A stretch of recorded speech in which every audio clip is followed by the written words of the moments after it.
likas mong katangian. Sa mata ng iba, ika'y santong kabayo. Ang ugali ay kawangis ng isang demonyo. Makataong nahulog sa sarili nilang hukay, habang buhay na silang ganyan. Hindi ka ba nakokonsensya sa mga kamaliang nagawa mo sa iba?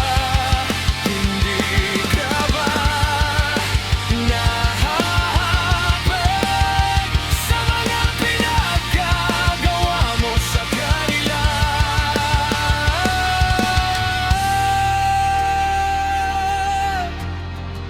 Sumagot ka. Sumagot ka!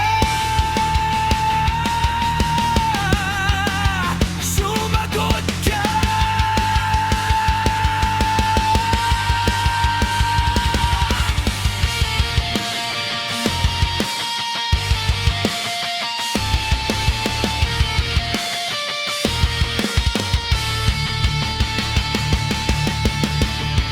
Hindi ka ba nakokonsensya sa mga kamaliang nagawa mo sa iba?